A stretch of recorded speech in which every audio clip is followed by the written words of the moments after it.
We just heard from Dennis Allen, Declan Doyle, and Richard Hightower. The coordinators are in place. So is the CHGO Bears Podcast.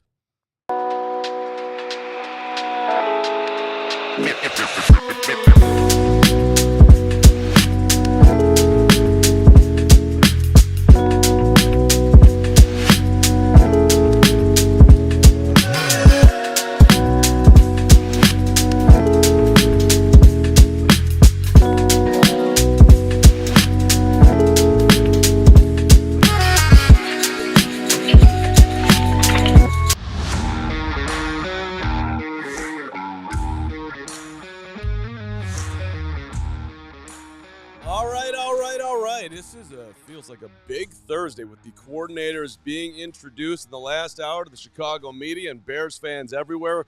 Like Gary Ross, who was watching on his app. Shout out to Gary to start the show. And shout out to you, Gregory, P. Allen Braggs, back from his assignment. We have kept him in his cave for today's show just because we love you. They've decided to separate us, upper management here. Yours truly, Mark Carman. Big show today as Fran Duffy. We taped with him yesterday about the Senior Bowl, so we're going to bring that to you because there's a ton of information on the draft there. And also we're going down to Dallas to talk about Al Harris and just the various things impacting the Bears with their coaching staff, with Clarence Hill coming up from DLLS. But Braggs, we just heard. We heard, baby. We don't have Hogue today, so I'm going to go with the Greg Braggs instant reaction to the press conferences. Anything stand out to you, my friend? Well, let's start with Dennis Allen. He spoke first, and I think that for me, when he talks about the aggressiveness and attacking style play, that's exactly what Bears fans want to hear. When you see at times where the Bears, just played passive in crucial down and distances on third down, you need attacking. And so when you combine that with what we've seen so far here at the Senior Bowl, as we're starting to get early into some of this draft process and look at some of the options they're going to have, there's a lot of really intriguing options on the defensive line for this team to draft here in the top 50 picks. And so if you're going to bring in Dennis Allen, you have a secondary that he mentioned is a strong suit for this team. Talked about the linebackers, but it is abundantly clear that they need some more help on that defensive line. And now you have a guy that comes in that wants to attack. So I just think that it's a perfect storm for that hiring. So, to follow up on that, if we just focus on Dennis Allen, which for the record, and this is not a knock on Dennis Allen in any way, shape, or form, but this to me was the least interesting part of the press conference because I thought he was pretty straightforward. But to what you're leaning into, Braggs, which I did find interesting, well, what do you like about this defense? Well, the secondary, we got a couple of linebackers, and we have some pieces up front is how he put it. So it's, I'm sitting there, well, which pieces do you like, Dennis? But I just, and we didn't get, it wasn't an hour conversation. He wasn't going to be like, I like this, I don't like that. But there was a level of transparency there, a level of just accuracy. If he was saying he loves everybody on the defensive line, I'd be wondering, come on, man, you're either A, lying, or you're B, you're not good at your job. So that was just a little bit of a window that I think that he's pretty grounded in coming in here, seeing what the Bears have and or don't have. Well, and I think the other big revelation from, the 10 minutes that he spoke and answered about 6 or 7 questions was that Ben Johnson reached out to Dennis Allen to gauge his interest to be the defensive coordinator at the end of the season. So that tells me, unless I heard that incorrectly, but I'll double check to make sure I get the quote right because I know Adam Hogue put it up as well. But it appears to me that he was putting these feelers out, during the year to set up for this. So I find that interesting as well. Yeah. You want to give him a grade A, B, C? Grade him, Braggs.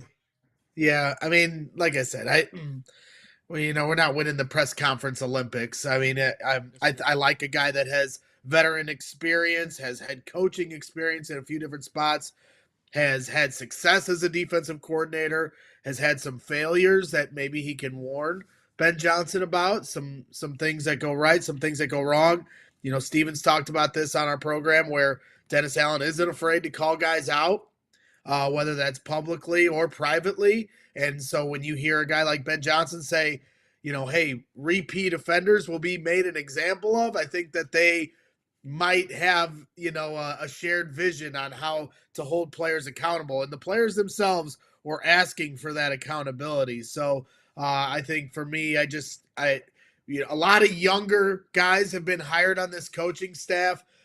So to have a veteran presence like Dennis Allen that's had experience both ways is certainly going to help, I think. So let me just read one Dennis Allen quote, courtesy of our friend Chris Emma, doing an outstanding job. Emma was a little bit light on the figuring out how to unmute himself, but he got it together eventually. We love you, Emma. Quote, Dennis Allen, "We want to be an attacking, aggressive style of defense." Start singing the fight song, Bears fans, right now. Go ahead here, hippie nerd, Crystal, booba baba baba, and get it going here. We want to take the fight to the offense and not let the offense dictate the tempo to us. We're going to be aggressive. We're going to challenge everything. We're going to play the game the right way. We're going to play tough, physical, brand of football. I think the brand of football you come to expect at the Chicago Bears. You want to sing the fight song for everybody there, buddy? There's no missing there, right? And I'm sorry, Seth, I didn't bring the harmonica with me because I could have tried to bring that in. But that's right down Main Street as far as what Bears fans want to hear. Yeah, no question, and that's what we need to see. But you need some horses on that defensive line to execute that vision. We'll save the Bear Down songs here for when we get closer to the season. But no, I like what I'm hearing from that. And as I said, and it was confirmed, I read it from Adam Hogue's piece where he said he was reaching out to Dennis Allen late in the season about potentially being his DC wherever he landed. And Dennis Allen said, he's been away from football since he was fired, taking a couple vacations. So to see, Ben Johnson really putting his ducks in a row while also trying to maneuver through a season as the offensive coordinator, I'm sure Detroit Lions podcasters are going to rant and rave once again here today when they find out that Ben Johnson was recruiting his staff during a playoff run. He knew they were finished and that it was over. Too many injuries, and he knew that Jared Goff, even though everybody was talking about him lightly being an MVP, that he knew he was a fraud, and that's why he came to Chicago to coach Caleb. Cocaine Carm is not here today, but I am just one more Dennis Allen comment because I am excited. It's like I'm in a grounded coordinator interview day press conference mode. This is from my guy Harrison Graham, who's always supporting our show on Allen. What was noteworthy to him: how do we affect the quarterback? This is what Allen's speaking right now. We can be as great as we can be covering everybody, but it's not going to matter if we can't get to the quarterback. So, right, again, football 101, but when you think about the draft and drafting 10 overall and you think about how much depth offensive line-wise keeps on showing up at the Senior Bowl, you do wonder if they will prioritize at 10, not somebody who can protect Caleb, but somebody who can get to the quarterback. It'll be interesting, all of that. They're going to have to address it maybe in multiple ways this offseason is what I'm hearing, and that's what Allen is talking about right there. Well, yeah, and I believe that was an answer off of a question about philosophy of only rushing 4, right? I think ideally a great defense only has to rush 4. But as he said, hey, we can cover great all day, but if we're not disrupting the quarterback, coverage isn't going to do anything for you. So that's where you have to get creative. And, that's where at times if you can't get to the quarterback, you really have, one or two hands tied behind your back trying to come up with the right kind of game plan to make that kind of disruption. So I agree with you. We have to get through free agency first, so it's really hard to project exactly how the draft board will fall and what the Bears' priorities are going to be. But to me, I agree with you that as it stands right now, looking at the early projections on what the draft board will look like, I think it's more reasonable that you can have a game changer and a game wrecker fall to you at 10, and some of the offensive line options just feel more limited than they do maybe even compared to last year. Yeah. I'm just sitting there thinking, well, what would Jared Verse look like on this defense right now? no shot at Rome Odunze, but somebody of that ilk, it would just make a huge difference. Hopefully they can find that player whenever in the draft. It doesn't have to be a 10, but you got to find it. If not in free agency, it's just not going to work the way they are currently constructed up front. One player that did get called out before we leave Allen, in a positive way, and he didn't call anybody out negatively, but one guy who got underlined, Kyler Gordon is an outstanding nickel player. Like he gave Kyler some love, so it's pretty clear that Dennis is already thinking about creative ways that they can use Kyler Gordon, which, shout out to the Flus and his new gig down in Dallas. They did do creative things with Kyler, so I think we can all expect that to continue.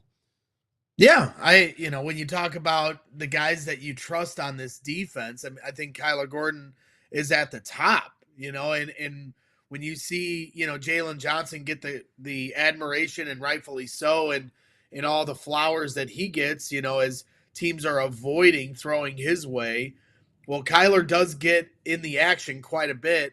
And when you talk about being disruptive, he's one of the more disruptive guys at nickel. It just feels like the last 2 years, he has not reached his ceiling. And so I think we all see just how good of a player he is. But I think there's more untapped potential when it comes to Kyler Gordon. And, when you see what Dennis Allen's work was with the New Orleans Saints, and they used to have some really bad defenses. And then one thing I can always remember about them as they started to ascend defensively was they had some aggressive ball hawkers defensively that, created interceptions, created turnovers. And so I'm hoping that Dennis Allen can get Kyler Gordon to reach what we as Bears fans believe is his ceiling. How many games do you think Kyler Gordon played last year? Well, now that you're asking it, I think it's a trick question, so I'll say 13. So you think it should be more or lower? Would you have originally guessed higher? I would have originally just said more. More? Yes. Okay, so I actually thought he was hurt more than he was. He played in 15 games last year. So my biggest, I think the biggest thing with Kyler, and you can obviously move over to Jaquan, but more, Jaquan, it's like the spotlight of the world. Can you stay healthy? But with Kyler, he's gotten dinged up each year too. A little bit, though. 14 is for his rookie year, 13 last year, or 13 2 years ago, and 15 last year. So, when you're putting a lot on somebody like that at that size, it's not all too surprising that he, something props up each year. But at any rate, to me, that's one of the big keys, obviously, with Gordon. Let's move along to our next. Yes, go ahead. Well, I know we're coming up here on a break, and we're getting ready. I know we have Declan and Richard Hightower, but wherever are we going to do Declan first, or are we going to do Richard first? Well, whichever one you want to do. I think we should certainly spend some time with Declan Doyle here in B Block because, I think if anybody that watches our show, I'm assuming already understands kind of what Dennis Allen brings to the table, but today was our first time really hearing Declan Doyle at length, and I think it's just one of those getting to know you stages. So if you want to go to Richard here next, I think we should save Declan here for the fans. Oh, we're doing both, buddy, in the next segment, and we're going to lead off with Declan because the way you just underlined that. It only took me 14 minutes to try to just drive the show. I've been out all week, so I'm itchy. I'm itchy, Mark. Coming up in a matter of moments, we will talk about Declan Doyle first, then Richard Hightower, who did give a phenomenal answer to, I thought, one of the best questions of the day from yours truly. Thank you very much. But first, Gregory. That's right. I want to give a shout out to our guys over at Hooters, our guys and gals. We appreciate you guys. They came by a couple weeks ago and hooked us up with some good eats, and now they are on board here at CHGO Sports. Start the new year with a deal that warms your wallet. Grab Hooters chicken tenders and fries, or chicken tender tacos and fries for just $9.99 each. Feeling bold? Try Hooters' new mango habanero wing sauce. Toss your wings or tenders in this sweet and spicy kickstart to 2025. Dive into Hooters' new shareable apps like crispy pickle fries and warm salty pretzels. Can't forget about the Hooters $6 legendary margaritas, available all day, every day, make sure you're stopping in to all your local Hooters, whether that's in Aurora, Countryside, Downers Grove, Joliet, Lansing, Melrose Park, Oak Lawn, O'Hare, Orland Park, Schaumburg, and even Wells Street. March Madness is right around the corner. Super Bowl is coming up here in a couple weeks, week and a half. So make sure you hit up your local Hooters, and you can even order online for pickup or delivery, and check them out at originalhooters.com for all your wing needs. Yeah, thank you to our friends at Hooters, and thank you to our friends at Game Time Tickets. That's indeed the place to go. Game Time is the place where the fluff gets put away, and Game Time Picks makes it as easy as possible for you to get to events in the simplest, best, most valuable, to your wallet, feeling good way. Panoramic views when you click on the old app or on the website. Lowest price guarantee. Game Time also is going to credit you 110% of the difference if you can find a better price in that same section, which is a sweet, sweet thing. Game Time always trying to give you the best price out there. Take the guesswork out of buying tickets with Game Time. Download the Game Time app, create an account. Use the code CHGO for $20 off your first purchase. Terms apply. Again, create that account. Redeem code CHGO, $20 off. Download Game Time today. Last minute tickets, lowest prices, guaranteed. All right. I'm going to let you lead off here. Your first impressions listening to Declan Doyle, Gregory, was what? Well, he's definitely sharp, right? 28 years old, youngest offensive coordinator now here in the NFL. You would hope that's one of the first things that jumps off the page. But then when you talk about his experience with Sean Payton, I think that was probably my number one takeaway, because my biggest concern with Declan Doyle, I can trust that he's going to be the grinder, tape guy, find out the analytics for Ben Johnson, do all the dirty work to get him ahead of, scouting whatever team they're getting ready for week to week.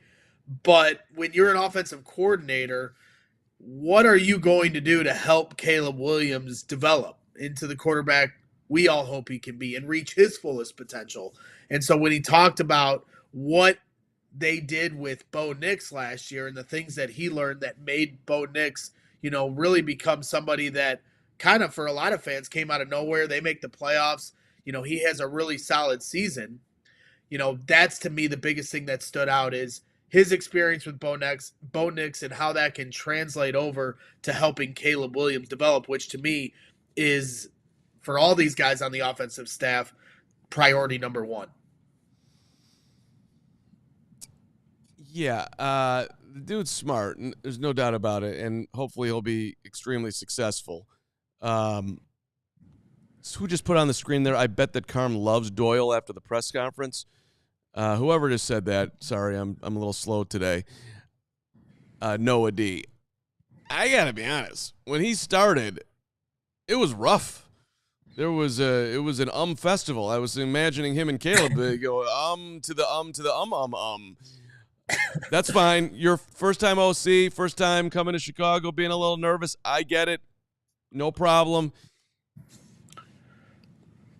I asked him, did he expect to be in this position coming into this year? No. I was just trying to do as good of a job as I possibly could in Denver. I wasn't thinking about anything like this. I wasn't thinking if Ben got a job over there that he would be calling. All of that. But it jumps off the page how young he is when you're listening to him. He's a young dude, man. He is not like he doesn't come out at 28 and you think he's 46. 28, and he's maybe obviously a mature 28-year-old, but it was he said I've been planning for this opportunity since I was 22 years old, and I was like thinking back of what I was doing when I was 22 years old, and I think I was planning of what bar I was going to hit up, or things of that nature. He's been planning to become an offensive coordinator, and he got it before 30. Good for him. Yeah, it just and I see Kurt putting there, who cares his age? Well, it was asked about. He said this year was the first time that he's ever been in any room where he was the oldest guy in the room. So look, these guys have to trust him. He's the offensive coordinator of the Chicago Bears. He's going to be working closely with the most important guy that the franchise is invested in Caleb. I mean, I get it.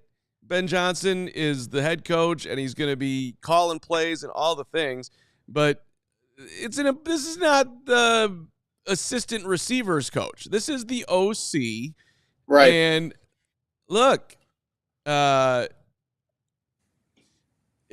only thing that was slightly awkward about today's press conference is what Declan was at the top of that. Now I'm not saying it's not going to be fine. I'm not saying it's not going to be great. I'm not saying the guy's not going to be a head coach someday, but it did stand out to me how that he is young. And yeah, well, but he acknowledges that because at one point he was asked about holding players accountable despite being younger than most of the players in that room. And he said that it comes down to players asking him, like, can you help me? And that's what it comes down when it's a younger coach, when you're Sean McVay or Kyle Shanahan or somebody that's a younger coach that gets hired at a top spot like that. It's about trust. You look at Mike McDaniels in Miami, they're going to respect you if they can trust that you're going to put them in a position to be successful. So he talks about, being supportive as possible and being a resource for his players. And then I think the other philosophy that I think stood out to me was where he goes on to say, I've got to, we have to make sure players understand their toolbox so they can play fast, because that's when players on either side of the ball are playing at their top, they're not thinking, they're reacting because everything's kind of laid out to them in a way where they don't have to, make sure that they're not messing up and everybody else around them is doing their job. So if this guy's going to be detail oriented enough and get them to understand, hey, this is the role we see you in and this is how you're going to thrive, then they're going to trust him. And then when he goes to hold those players accountable when they're not doing their job, that there'll be that allowance. But if he doesn't show them that, then they're going to turn off to him because, I think most players are going to trust someone with veteran experience that's been there and done that as opposed to somebody that's younger and has to prove himself. So time will just have to tell with Declan Doyle. Right. And he had another quote, too, when he was asked about his youth. And he said, I think knowledge is power, and that's what the guys care about ultimately. And I think that says a lot to his confidence, too. I know, Carm, you said at the start you were a little on the fence about him. But to say something like that, you have to have confidence in yourself to be able to stand in front of a room, many of those players being older than him, and say, no, like I do have what it takes to be in this job regardless of my age, and I have the knowledge to instruct you guys to be the best players you could be. Well, yeah. And then the other thing too, Carm, was I think the biggest question was, well, why Declan Doyle? Well, where did this connection come from? And you asked him at the end, and he said that he didn't guess that this was going to happen. So as opposed to Dennis Allen, who was getting a call from Ben Johnson at the end of the year during the season, Declan Doyle did not. So this came off of reputation and some connections here. And they cited Brendan Nugent, as somebody that had a connection to Sean Payton, former offensive line coach under Sean Payton, but he was an offensive assistant at Iowa in 2005, 2006, and that's how there was that connection there with Declan Doyle. And then he also cited being in the tight ends room with Dan Campbell when Dan Campbell was the tight ends coach in New Orleans in 2019 or 2020. So this obviously came off of the recommendation of both Sean Payton and Dan Campbell that led, Declan Doyle to Chicago. Yeah, and he underlined, the Sean Payton history for him. Like one of his quotes was, "I've learned so much from Sean. He's a Hall of Fame head coach. And he's had a big impact to me and how I've ended up here." Yeah, hired him in New Orleans, brought him to Denver. Dan Campbell connection, all the things, and so look, these are what gives you confidence in Declan Doyle is that he is being recommended by dudes who have had a lot of success in the game. And, Dennis Allen's first, what do you think about Declan? Hey, he's a really smart guy. So but the Bears have talked about we need more accountability. So it's not just going to be intelligence. So, and I don't think that Declan, if they're leaning on Declan Doyle for accountability and, getting your ass type of stuff that Richard Hightower talked about, that's a problem. It's not really his role. I thought I thought what he underlined well was that his job is quote, "My job is going to be to organize and detail the game plan." Yep. I mean, that's I'm not going to say it's secretarial, but it's kind of secretarial.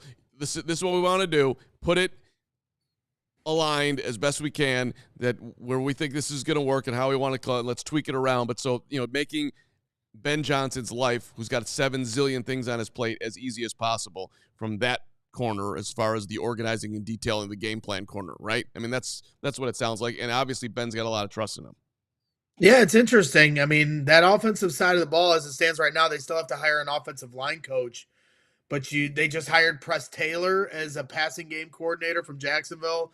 Maybe tomorrow we can maybe get some insights into that a little more, but from maybe Taylor Dowell, we'll reach out to her. But, Press Taylor's younger. You have, JT Barrett is younger. We all understand where JT Barrett comes from, Detroit, and a quarterback at Ohio State who had a lot of success there.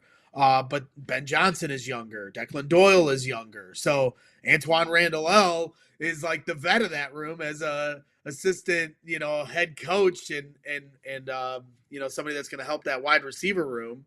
But, I think he's like the oldest guy in the room right now, right? Yeah. So that's interesting. So, they've got a lot of young bucks in there. And so I think there's some relatability potential. But in terms of guys that have been there and done that and have learned from mistakes and things, I think we have to have an allowance of some learning curve with all these guys to try to figure out what kind of coaching staff they want to be and how they want to implement this system and hold their players accountable. And I think, just like last year with Caleb Williams, there was a developmental curve. I think that especially on the offensive side of the ball, I think there's going to be, a learning curve for these guys as they're new to the jobs. All right. I guess that Declan, you got this. You're going to support Ben Johnson. You're going to support Caleb Williams. You're going to connect with the youth. They're going to believe in you. And what was that? What was that movie just did? I'm just deep breathing into it, and I'm also letting Declan know that I am available for on how to handle the tough Chicago media and what that's going to look like, because he is going to meet with us every week. Mark Grody can be difficult. And Hogue can be a monster. And don't sleep on Johns. Don't forget about anybody else in there. Dan Wiederer. At any rate. Yeah. All right. We got like 1 minute here just to talk about Richard Hightower. I just thought that I asked him about accountability. Players have talked about this all over the place. And he's like, look, these guys in the special teams room, these guys have high goals. And I'm trying to help them get there as much as I can. But on the other side, I'm not afraid to, I think this terminology was put a foot in their ass or close enough. Yep. That's what he said. And then that's how I was raised. That's what my dad did for me. And that's what I know. So everything about why Richard Hightower is here, the lone coach being held over,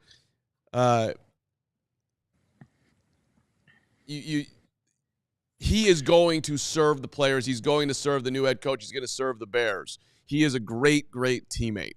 So I've heard some people say, well, what about, they didn't make the adjustments on the field goal block. Yeah, okay, he wasn't perfect, but Richard Hightower is a credit to that coaching room, so I'm glad he's still here. No, I mean, he's a solid coach. My biggest thing that I'd like him to do personally, and I know he's somebody that watches the show, so he's going to receive this message from me right here as he's watching it live on the air. But being in that room last year, when you asked him about accountability, these players have been asking for it at the end of the year, and you mentioned that, obviously to, Richard Hightower. But because Richard Hightower was in that room last year for the last 12 months and saw how things unfolded and where things went wrong, like when Ben Johnson talks about we're gonna have a lot of honesty with each other. Like, I want Richard Hightower to give him the entire honesty of what he saw in the locker room and not just say, oh, special teams is just my thing and I'm going to stay out of other things. No, I think it is incumbent on him to make his head coach aware, like, hey, this is kind of how things went, and these are some of the things that I think need to get cleaned up. Personally, I think that's going to be important to get Ben Johnson on the right path of knowing, exactly where the bodies are buried and what needs to be cleaned up. All right, we're going down to Dallas in a second here. Al Harris, who is now the Bears defensive backs coach and defensive pass game coordinator, comes to the Bears via the Cowboys, where he was there from 2020 to 2024. Extensive stay down in Big D. So we will discuss that next. But first, shout out to our friends at, that's right, Prize Picks. Philly, KC, the big game.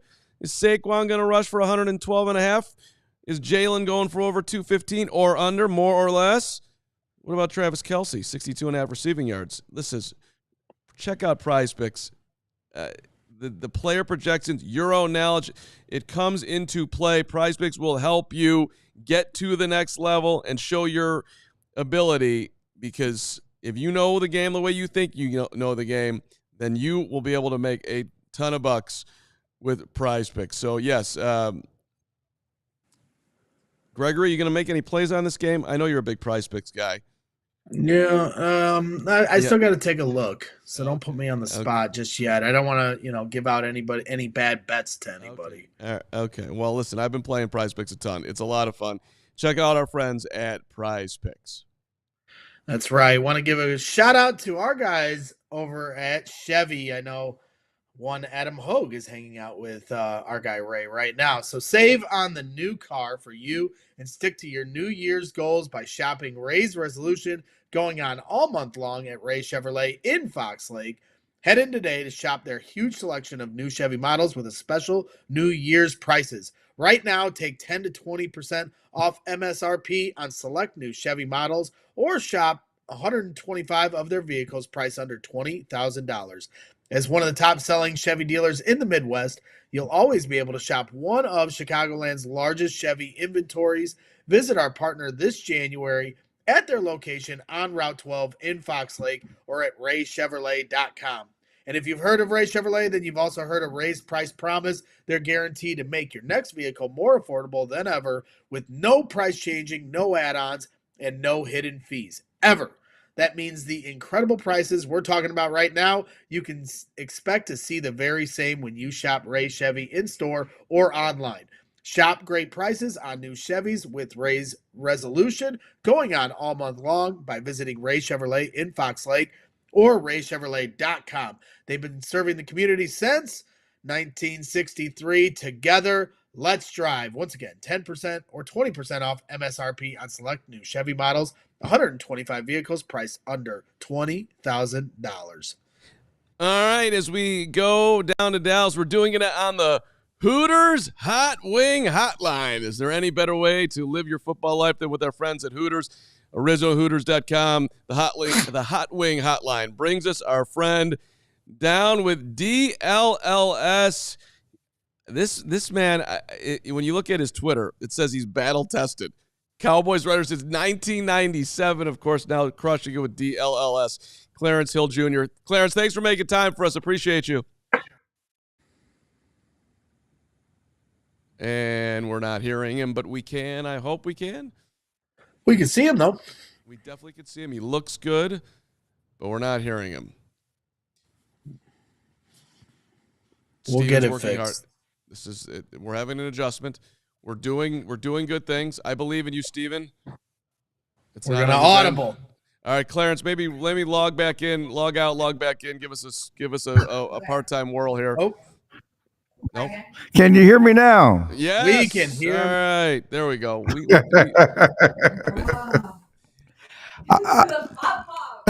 Wasn't me. Don't put it on me. Whose fault was it? It wasn't me. When things go, I got to give you a little. I was going to say, that's what we do here in Chicago. We just chuck our producers right under the bus. Listen, they throw me under the bus because I'm an older guy here. All these young ones. Oh, it's because you're the older guy and you don't know how to make things work. I sit down and I talk. That's a man after my own spirit right there. Listen, I'm the talent. I don't do the tech. This is what I do. I show up here and I dominate. That's why you pay me whatever you pay me. All right, Clarence, Al Harris, is this a home run hire for the Bears? It's a home run hire, and Cowboy fans are sick. They're sick. They're upset. The players are sick and upset. Certainly, he was key. The Cowboys, not this past year, but the previous few years, were one of the league leaders in turnovers. And they, under Dan Quinn, under Al Harris, you saw what Deron Bland did, set NFL record for pick sixes. Former 5th round pick. We're not talking about a 1st round pick. And certainly Trevon Diggs led the league in interceptions a couple of years ago. Those two guys were among the league leaders in interceptions since they've been in this NFL, and it's all due to Al Harris. He's the connector, and certainly the players love him. He related to the players. It was a huge loss for the players, huge loss for Cowboy fans, and we'll see how he does in Chicago. But, yeah, that's a big, big home run hire for the Bears. Get in here, Gregory. Yeah, I mean, when you talk about the work he did with Deron Bland, I'm certainly interested in that. Obviously we all know as Bears fans who Al Harris was as a player, a grinder and a ball hawker. I mean, one of his most famous plays ever was taking Matt Hasselbeck to the house after Hasselbeck famously said, "We're going to get the ball and we're going to score." And so that's what Deron Bland has been for you guys. So I'm just curious about that one-on-one time that Al Harris had to help him become the player he has become. Yeah, he started here, the cornerbacks coach early last year. He was the assistant head coach. That's how much he was valued. They were trying to keep him from joining Dan Quinn's staff. But the one-on-one time, the way he relates to the players, that gets the most out of the players. Al Harris is great. Again, the players were literally crying, on social media when it was announced that he was going to Chicago. And certainly on the flip side, we're getting your defensive back coach, who's coming here, and we'll see what the trade-off is, because the Bears had a pretty good secondary last year, except for that one play against Washington. I don't know what was going on there, but certainly, Al Harris, the way he connects with the players, communications, technique, again, big-time hire, big-time get for Chicago. Do you think the Cowboys should have gone with Al over Brian Schottenheimer as a head coach? The way you're talking about him, I mean, he didn't get he didn't get an interview. There were some people talking about why not give him an interview. Why not put him in the room and give him opportunity to state his case. And certainly, hopefully, I think head coaching is something I talked to Al last year. He wants to be head coach. It's not necessarily about being a defense coordinator. His focus is being a head coach. I'm glad he's getting an opportunity to certainly be the defensive passing game coordinator in Chicago, but his goal is to be a head coach. And I think one day he will become a head coach. Certainly, the Cowboys were focused on our offensive coach. They were focused on the continuity on offense with Dak Prescott, and they were looking at Brian Schottenheimer, and certainly they didn't give Al that respect and that opportunity to come at least state his case. But I think at some point he's going to get his case stated. He's going to be, certainly like Aaron Glenn, have an opportunity to be a head coach. Well, to that same effect, then, are you surprised from continuity standpoint that they didn't ask him to be the defensive coordinator? Because I had heard that being a possibility the last couple of years. So to me, I was shocked that he took the role here. He was hired before Dennis Allen as to stick on as a DB guy, but it seems like he's not too far away from becoming a defensive coordinator. And I'm curious why the Cowboys didn't consider him over Matt Eberflus. We could go into layers of why the Cowboys didn't consider him. Certainly, they had their eye on Matt Eberflus. Familiarity. Of course, you could say that they were familiar with Al, but they wanted, certainly with Brian being a first-time head coach, I'm sure they didn't want to go with a first-time defensive coordinator. And they certainly wanted someone in the room also who had been a head coach before to help Brian, manage things in his first year. But yeah, it's a shame because Al deserves his opportunity, and I think he's going to get his opportunity. You talked about it, whether it's here or somewhere else. That's coming down the road. Defense coordinator, and certainly I think a head coach one day, because he's that type of. You talk about the thing that they like about Brian was his be able to connect with the players and command the room and do things like that, in addition to his X and O's. I think that's what Al brings. Hey, Clarence, you mentioned the Hail Mary about 5 minutes ago. That's not what you want from your players. Do you think that Al Harris, when he sees things that are not being done properly in practice, is the type that's going to address them immediately, or is the type that might look the other way and then all of a sudden it spills over and it ends up in a game and then your season ends up going down the drain? Is this a shot at Eberflus or a shot at Curtis? I didn't know who you taking a shot at right here. I'm shooting the whole coaching staff right now, basically. I mean, they're all in it, and I'm not taking the players out of it either. The Bears have asked for more accountability themselves. Like, it's just got to be better. So, however you want to go. I mean, I don't think the coaches handled it well, but that was on the court. I mean, what are you doing? I don't understand how you're talking to fans. You go back to Pop Warner football, okay? You go back to junior high football. What are you doing? The game is not over. You have a responsibility. You know what I do? Why are you talking to fans? You're not even ready it's one thing to do it between plays, but the play will start guys running down the field and you're not even in position. Do you need a head coach to tell you to wake the hell up? You wouldn't be. I'll be like, the former Bears linebacker when he was Singletary. He said, "Can't win with him. Can't play with him. Can't do it. Won't do it." You wouldn't be playing for me. Okay, so but yeah, I think Al is a guy who certainly will get in their face and hold them accountable for sure. And I think that's important. I mean, these players at the end of the year, we can criticize the notion of this, but a lot of players coming out at the end of the year, like, we need tougher coaching, we need accountability, which is, there's a lot of truth to that, but then it leads like, well, what's up, guys? Like, you're welcome to do that for each other. And Al, as a former player who certainly was that type of guy, I think is going to be instrumental in bringing that to this locker room. But I'm curious because I can remember a few times here this season where Dallas had some things going on with some players and some media where there was distractions because of frustrations spilling over from not having the success.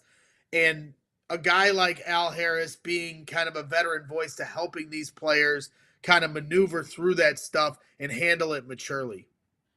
Yeah, and that's what he is. That's what you have in him as a former player, and I think it's interesting that former players certainly, can relate better sometimes to the locker room and to what guys are dealing with and how to handle situations, because he's been in that situation. He's played, you talked about, it's funny because I was on Twitter the other day, recently, and I saw the Matt Hasselbeck play and Al Harris taking it back to the end zone. So he's been in those situations, those key moments, and I think he's someone that can, again, speak to it, but speak to it not just from a coaching standpoint, but from experience standpoint. I've been in these situations. I know what it's like. I know what it's like to be in the fire, and this is how you get out of it. This is how you be successful. And again, everyone loves Al Harris down. He's so cool and got the nice dreads and everything working. I think he wears the skinny jeans and everything else. I think the players are going to be able to relate to him, have fun with him. His ankles are showing. That's one thing that we talked about. Cowboys coach, can we get somebody with the ankles showing? Can we get somebody that has the skinny jeans, that wears the joggers, so to speak, that can relate to these players, but also hold them accountable? That's what you're going to get in Al Harris. Clarence, it sounds, that the longest drought in the NFL as far as going into conference championship, Super Bowl in the NFC is Dallas. Wow. I didn't know. Didn't know about the drought. I don't know if you heard about the air quotes. Yeah, well, I just wanted to know for Bears fans everywhere, because we've been in we've been in our own little drought over here. We want to thank you, Clarence, for whatever the Cowboys have done to make the Bears not the worst. Yes, what's going on over there? 5. Get 5. Get 5. Get 5. I know it's been a drought, but you can't take away the 5. No, but the one that we got is worth like 10 because it was best team ever. Best team ever. We Super Bowl shuffle. I'm with you. Get 5. Get your numbers up. Yeah, no, we do. So wait, so Mark, help me out. When is the last time Dallas got to a conference championship? 29 years ago. Yeah, so, 95 season. 95 season. and then you joined the beat in '98. No. See, you this is dirty pool. This is nasty work. This is nasty work. This is nasty work right here. Because yes, I've been carrying this on my mantle. I joined the beat in '97. Okay, really, actually, a late call up in '96. So the '96 playoffs, '97. They have 4 playoffs wins since I showed up. Yeah, me and Jerry Jones are the constant. 4 playoff wins since I showed up. Yeah, it's all me. Yeah. I'm the problem. You killed America's team. I mean, I remember in the '90s, like I would be recording the games, like I'd have on VHS Sundays, come back, Dallas Cowboys in the AFC or the NFC Championship every year, and then you come along, and now all of a sudden they're not there. So I feel for you. I'm excited to meet you when we get down to New Orleans because. You've been covering the team for a long time. So obviously we all understand your reputation precedes you, man. And so I was excited to hear when you joined DLLS and joined our team here. So I'm curious, just from your standpoint, everything you've seen through all those years with the Cowboys and, just how much Jerry Jones is a lightning rod for conversation and the expectation level for the Cowboys. And I'm just curious, from your experience, like going through that roller coaster with the media and the fans? My first year on the beat, okay, Barry Switzer got arrested. First training camp, got arrested for carrying a gun through the airport. Okay, so I've covered it all. From Michael Irvin's trials and tribulations, and I mean trials, the drug trial, to the Quincy Carter years. I talked about T.O. years, and Quincy Carter getting cut in training camp, Tony Banks getting cut in training camp, certainly the Terrell Owens years, the Romo Coaster years, all the stuff. I was telling somebody the other day that yes, we watched Jerry handle things off the field. Okay, back in the '90s before cell phone cameras, we didn't report any of that stuff. Okay, the stuff, the off the field stuff, and now in a day and age, the gotcha, they got girls. Is that you supposed to report that now? So I've seen it all from before the cameras to now the social media. It's a lot. I always tell people there's covering the Cowboy, being an NFL beat writer, and then there's covering the Cowboys, like being an NFL beat writer on steroids because you cover everything.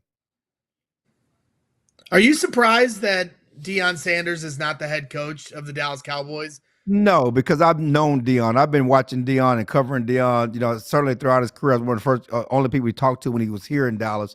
And then, since he started coaching his sons, and I'm talking about from Pee Wee football on up, and he's really motivated to coach young people. If you look at what he's doing in Colorado, we got our guys at DNVR who do a great job covering that Colorado football program. Something came out the other day, and I was talking to a Cowboy staffer, Colorado, for the first time in the history of their program, had a 3.2 GPA as a football team. Never happened under any other coach. We talk about all the stuff that Deion is and all the stuff that he brings and all the prime time and all the buzz and all the money and all the other stuff, the glitz and the glamour. But he's an old school coach who cares about those players and is focused on them being men and developing those young men. That's why he wants to stay in college more so than get to the NFL.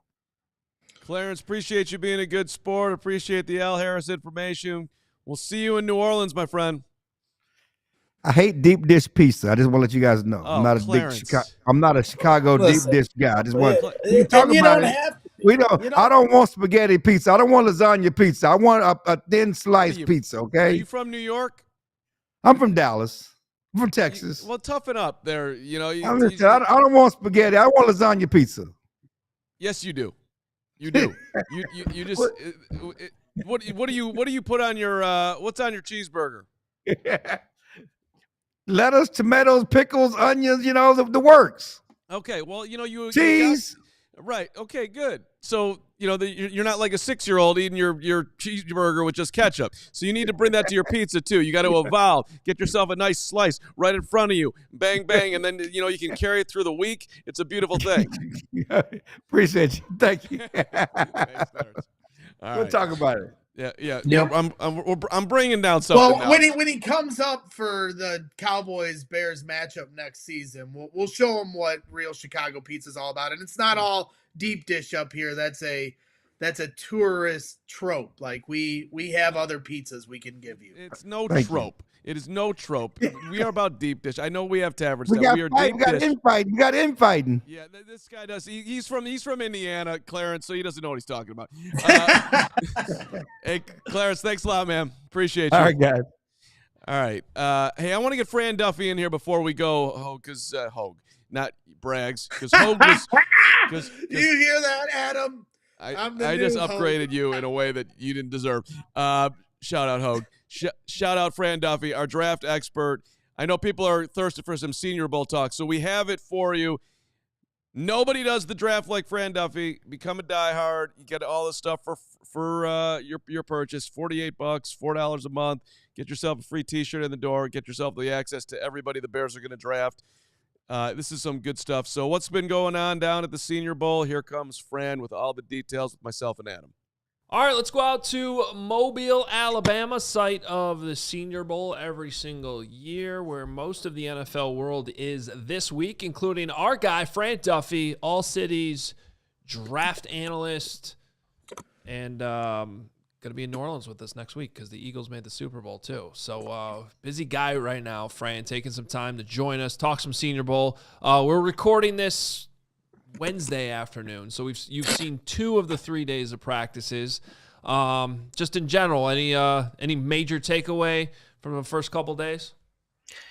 Yeah, I mean, there's a lot of talent down here. I think when you look at most years, obviously there's always a handful of potential first round picks, and certainly get into day 2, and that's going to make up the meat of the roster. But I think this year more so than most. I mean, we're seeing a good amount of first round talents, and I think it kind of speaks to where this draft is. I think we've kind of talked where at the top of the draft, the blue chip talent's a little bit thin. And because of that ambiguity, I think a lot of prospects, a lot of agents saw the Senior Bowl as a really good avenue for players to prove themselves, a really good proving ground to say, okay, if you're not sure who's going to go in the top 8, who's going to go in the top 12, if my guy is a borderline first-round pick, he's got the ability to raise his stock down there in Mobile. And so because of that reason, we've seen a number of guys come down here, and it's been a really good week so far. Like you said, 4 practices in the books, 2 on each side. I'm about to start the film work, which will be available. My practice recap will go up on Thursday from day 2. But it's been a good start to the week so far. Has anyone jumped out at you, Fran, if the Bears choose to go on the defensive side of the ball at number 10 versus, a lot of people think obviously they're going to take an offensive lineman, but if they go the other way, anybody there that you like? Yeah, if we're talking 10 overall, I think the player that honestly that stood out to me most from Tuesday's practice, from the first day of practice, was Walter Nolan, the defensive tackle from Ole Miss. And to me, when I watch Nolan, this is a player that has the ability to win with quickness. He's got that get off. He's got power, the ability to push the pocket. He's got strength, that ability to hold up at the point of attack and win consistently in the run game. He can win with effort in those plays late in the down. He's been extremely productive. He can win with his hands. And I just started checking all of these boxes. He's got the size is there in terms of he could check that box. And so I think when you look at all the different ways that he can win, now the one caveat is, as we sit here, like you said, Adam, we're shooting this Wednesday afternoon, middle of the day. He left the field on Wednesday with an injury, and no reports yet on the severity of that injury. Hopefully, knock on wood, it's nothing too bad. Probably going to be the rest of the week. I would imagine he's probably done here in Mobile, but hopefully there's nothing too serious there. And if that's the case, and he's fine for Indianapolis for his pro day, I think you're looking at Walter Nolan as a guy that really helped himself through one plus practices, enough to say this guy's one of the best players in this class. Well, since Carman went defense, let's stick with that side of the ball. I know you're a fan of Dennis Allen's scheme. You've seen it a lot just from some of the Eagles Saints matchups. How would you describe the scheme to Bears fans that might not be familiar yet? Just what the Bears are getting and how it might be different from what's already been here under Matt Eberflus. Yeah, guys, I love watching this scheme. It was always, the Eagles and the Saints. It felt like they played each other every single year, and I worked with the Eagles for 14 years, and so preparing for that team on a yearly basis. This was a group. When you look at Dennis Allen, number one, what I love is that there's a definite identity to a player that goes on a Dennis Allen defense. They play with a physicality and an attitude, a competitiveness, and that's the guys up front. That's the guys at the second level. That's the guys on the back end. You think of the New Orleans Saints and you say, like, all right, like Demario Davis and Pete Werner, those guys at linebacker are flying around. They have sideline to sideline ability. There's a versatility there that is required. They use those guys as pressure players. So you need those guys to be, active blitzers and effective rushers, not just from the second level, but also come down and mug up on the line of scrimmage and be accustomed to being used that way. You go to the secondary and they love to play man-to-man coverage on third down. They'll mix in certainly some zone, but they are a really competitive man-to-man coverage unit. And then you get up to the front line and it's really big, sturdy, powerful defensive ends, guys that can crash the pocket and then can kick inside. But then also you have your mix of, the disruptive three techniques. I think of like Sheldon Rankins when he first came into the NFL, but then you mix that with some nose tackles that are going to play those early downs, then come off the field. So then they can use the Demario Davises of the world to come up and be a part of the 4-man rush on third down. And so I feel really good about projecting the types of players that I think will fit into a Dennis Allen scheme. I love this hire for Chicago. Honestly, I feel like they hit that one out of the park. It was, to me, probably the best defensive coordinator option available for a team looking to fill that role. So with that in mind, since you can kind of see the identity of the players within the scheme, are there any prospects? And you were also, we should mention, he was also at the East West Shrine practices before he went to Mobile. Yeah. So, I mean, I guess you can go in either direction there, but is there anyone that's standing out to you as a pass rusher? Bears need some pass rush help that would fit the Dennis Allen defense. Yeah, I'm just looking at the rosters right now. I would say when you're looking at an edge rusher, again, you really want guys that have that size and that ability to kind of push the pocket. So you think back, they draft Cam Jordan when he was coming out of Cal and what he meant for that defense for so long. You look at traded up 2 first-round picks to take Marcus Davenport out of UTSA. So they're not afraid to dip into the small school, right? But I think when you look at both those guys, they have some heft. They've got some power, certainly on the bigger side of defensive end. And one guy that stands out in that way, Shamar Stewart from Texas A&M. This is a guy that was a big-time recruit. He's all traits and no production, and he's a flash player. I know the three of us talked a couple weeks ago. Ryan Poles has said that hey, we're going to grade the flashes, and they're willing to take those gambles. I think Shamar Stewart is a guy that kind of checks that box in terms of we don't see the finished product yet, but can you coach that into him? Is he that kind of guy that you can really kind of hit a home run from a ceiling standpoint? I think Shamar Stewart definitely is one of those players. He's had some good moments so far through 2 weeks, guys. He had a sack fumble during practice today in team drills. He's had some good moments in one-on-one. So Shamar Stewart from Texas A&M, he certainly stands out in that way. So you just got me excited on flashes here, Fran, and flashing over to the running back position, and there's supposedly depth there. I'd love some hero that could pair well with DeAndre Swift, or even could do what Swift does better for that matter. To me, it doesn't have to be just a bruiser. We could have 2 guys who can do some really creative things. Does anybody excite you as far as, not necessarily early, but mid-round? Yeah, I mean, let's look at it in terms of like a complementary standpoint to what DeAndre Swift brings, just because I feel like contractually, like I would think he's going to be there here for this year, and you're probably going to count on him. One guy that has a complementary skill set would be Damian Martinez, the running back from the U, from Miami. And when you look at Martinez, he started his career at Oregon State, was extremely productive, ran for 1,000 yards each of those first 2 seasons, transferred down to Miami after a coaching change and a conference change there for the Beavers. So he goes to Miami and was kind of a part-time player. And that's honestly, you look at that as a good thing because there's still plenty of tread left on those tires. And I think when you look at Martinez, he is a bigger back, has that ability to mash between the tackles. Certainly, I think he was listed 240 by Miami. He came in a little bit lighter than that here in Mobile. I think he was just south of 230. So this is a guy that has the ability to bang between the tackles and give you that David Montgomery type of feel. I like Montgomery a little bit more out of Iowa State than where I've got Martinez right now, but I do think that he can bring that type of role, that kind of presence to put alongside and juxtapose with DeAndre Swift. Should have mentioned this off the top, but Fran's draft database is live now. If you are a diehard you have access to it. And if you're not, you need to become a diehard. Go to allchgo.com/diehard. Just draft covers alone, worth the price of admission. Plus, you get a free t-shirt when you sign up. You get discounts on all of our merch, events, my newsletter, ton of content across the board, but worth it alone for the draft database. And we're the only ones that have this. So make sure you go check it out right now.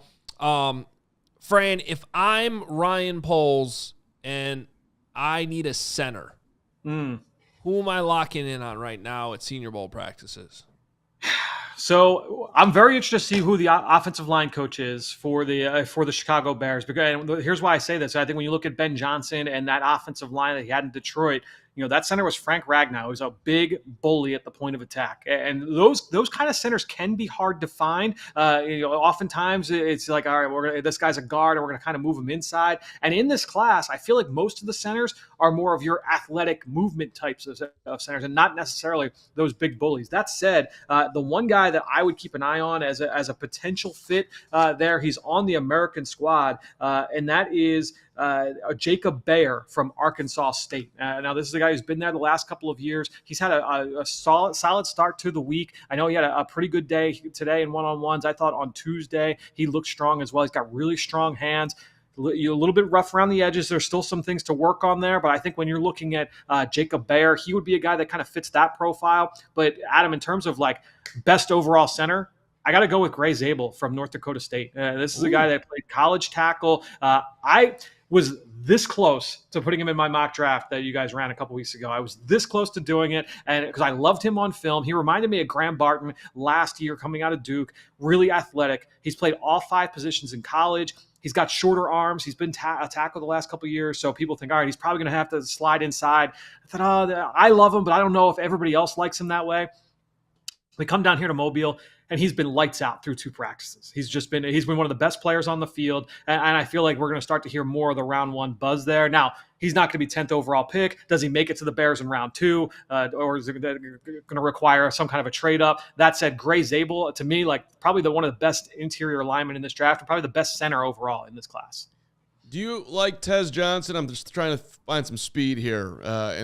This is a 150-pound receiver out of Oregon for people who don't know Tez, but he can run. And we need some speed on this roster over here, Fran. Well, and Ben Johnson seems to like his speed too. Yeah, well, Speed, 156 pounds. I'm interested to see, like, is that a turnoff for some people? And honestly, that's a big one for the combine. How he tests will be very, very important, because when you are that small, you have to test well. Like, he has to be a 4.3 guy. Because even if he is 4.42 at 156, that is not going to reflect well on a lot of like the analytical models, and in terms of trying to project that guy forward. And so I do think he's got some speed. I wonder if it's like truly elite speed. I do think at times when I watch him that he might be like quicker than fast and more of like a slot type guy. That said, he's had some nice plays this week. He's caught a couple shallow crosses where he's been able to take for nice gains. He's caught a nice deep over route from his quarterback, from Dylan Gabriel, here in Wednesday's practice. So he has been a factor. But that size is going to be an issue for some, and it'll just be a matter of when are you okay with making that call to draft him for your team. The internet was aflame that Dylan Gabriel, Oregon's quarterback, threw the ball 75 miles an hour. Is that true, Frank? Can you confirm that actually happened? That's like 15 miles faster than most dudes who have a cannon can throw the football. I made the joke with the guys from PHNX yesterday that it was like the Michael Scott scene in The Office where the car flew by the radar monitor. But to me, so here's the thing. Today, and I'm going to be writing about this tonight, I caught up with one of the lead people over with Zebra Technologies just to talk through exactly this and talk through the number, because it caught fire yesterday on social media on Tuesday. And it's a misrepresentation of that data, comparing it to other data points, because people are comparing it to the combine.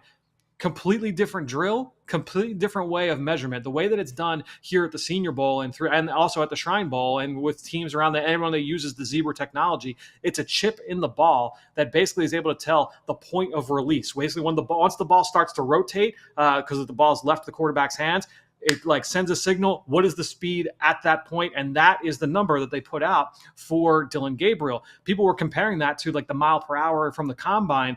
That's a completely different drill. Number one, those drills at the combine, they are done with those guys stationary, and they're throwing it at a wall, and it's done with a radar gun. So you're taking it through the air, not at the point of release. And then also with these practice plays, Dylan Gabriel, my guess is that was a play where it's like a play action rollout, and it's almost like he can crow hop into it, right? So there's obviously going to be a little bit more velocity on a play like that. So I think that those numbers kind of got taken out of context by draft Twitter, and it went nuts on Tuesday. But it's something I will be writing about here tonight. So our diehard viewers and listeners can certainly keep an eye out for that here in the coming days. That's great insight. I mean, way to dig that up, because it definitely provides a lot of context. Well, look, the Bears, they have Caleb Williams. They're not going to be drafting a quarterback this year, at least not early.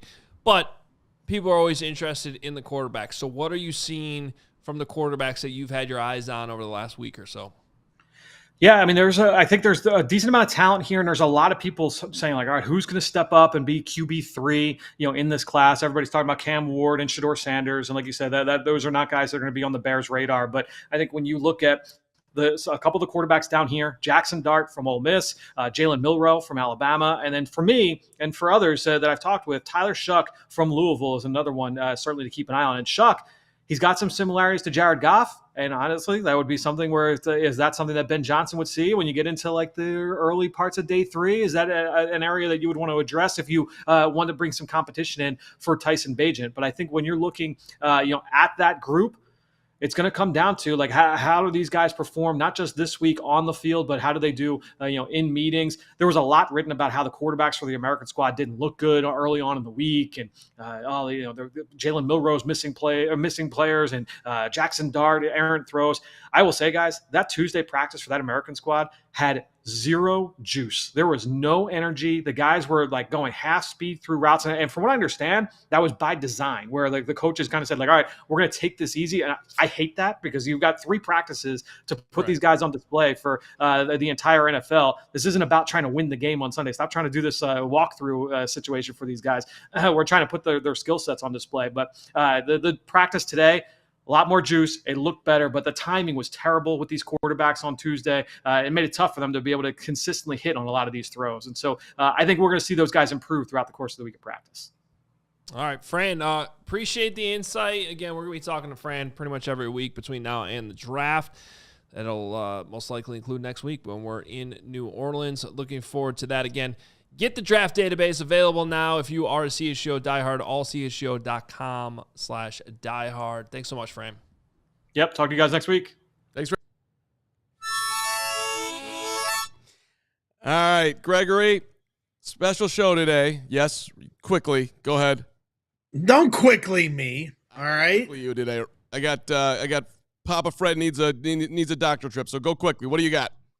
Well, I'm just interested because I get Gray Zabel has become the darling of everyone's eye at the Senior Bowl, and I'm certainly intrigued by him. But just watching, the one advantage I've had sitting at home here these last few days trying to recover is being able to watch the Senior Bowl and watch these reps and watch a lot of the coverage that's going around on social media.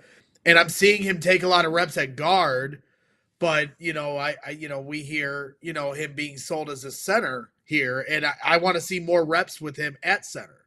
I saw him lose some reps here the last couple weeks or the last couple days to some bigger dudes. Jamari Caldwell from Oregon, 342-pound dude, just put him in the backfield. Another guy that beat him, Joshua Farmer, when he was playing guard, put him on skates, literally. And so when you watch with Coleman Shelton last year, like, you can stay in front of your guy. Okay, that's step one. But if you're getting pushed back into the quarterback, that's not great offensive line play. Now, again, I haven't gotten to see enough reps from him at center to say that this is definitely one of the guys we should take in the second round. So I just personally, if that's where they're going to play him, like, there's a bit of a leap of faith there without knowing how he'll actually handle that position. So that's a lot different than playing guard or tackle. So it's just one of my questions. I'm a little more encouraged right now by the defensive ends. He mentioned, or defensive linemen, I should say.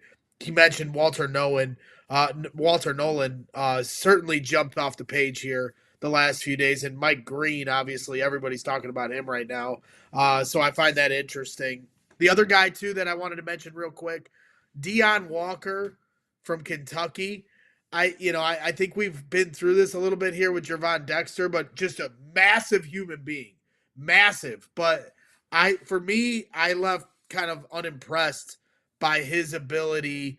We understand the importance with Gervon having to get low with his pad level, and it just felt like more times than not, he's just, he has trouble doing that because he's like literally 6'8" or something. He's an enormous human being, but I just didn't see enough there from a guy from that size.